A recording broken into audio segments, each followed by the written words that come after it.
Well, picture 3 Canadian young adults who attended church weekly as children. Here's what they look like today. One still does attend church, but the other 2 don't at all.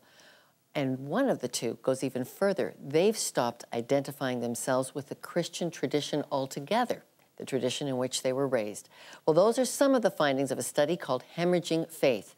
And the news is just as bleak for adults bleeding out of Canada's United and Anglican churches. Their attendance has dropped in half. Professor Kevin Flatt of Redeemer University joins us with his findings on that trend, and Rick Heemstra, co-author of Hemorrhaging Faith, joins us in Ottawa. Thank you, gentlemen, for being here. Thank you for having us. Kevin, let's start with you. Canada's mainline churches did an extreme makeover. Tell us what it was and what were the results.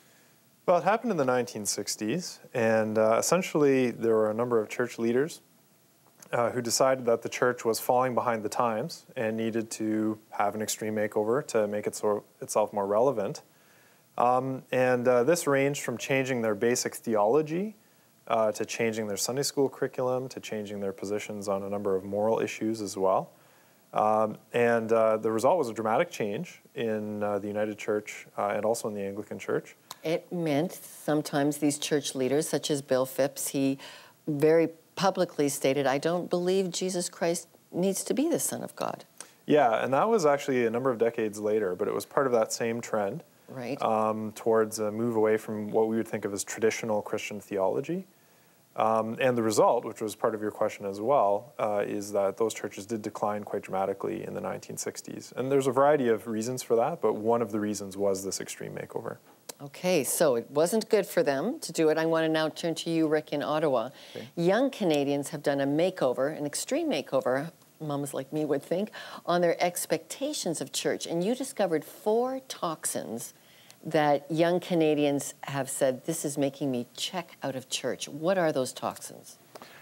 Well, one of them is contaminated community, an experience of church life that they find makes moral demands of them that they'd rather not do. Another is having no experience of God. So young adults are very experientially based when it comes to discerning truth. The other 2 are restrictive teachings and parents that aren't consistently living their faith. Rick, along with that, there were some trends in culture that appear to have affected and knocked people out of church, young adults about church. What can you tell us about those? Well, one of the important things for us to understand about young adults is that they've experienced the world as a very unfriendly, unstable place. And so when everybody around you is unreliable, you turn to yourself to manage your world. And so young adults look for radical autonomy. What does that mean for church life? It means that when other people come to you with rules, it's experienced as somebody taking away my autonomy.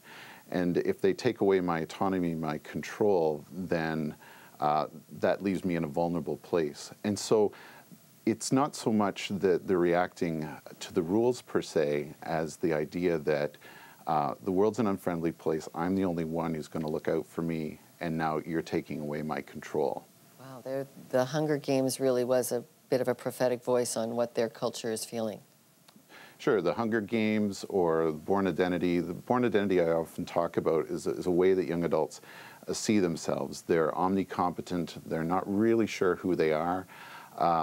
They have all of these skills. The bad guys are out to get them, but even the good guys are out to get them. And so you live your life by your wits and try to make your way in the world by yourself and maybe you and a few close friends. Kevin, I just am still stuck about this extreme makeover because you studied the extreme makeover the church did to try to get people back in.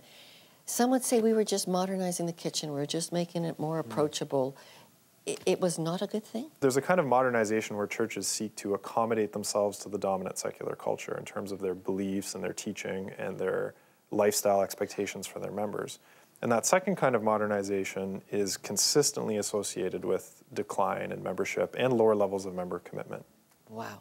Okay, Rick, let's close with you on this segment. Is the church up for a makeover of those toxins that appear to have scared young Canadians off? The hypocrisy, the judgmentalism, the exclusivity, the failure. Young adults are saying, I can smell it. I'm not sticking around for this.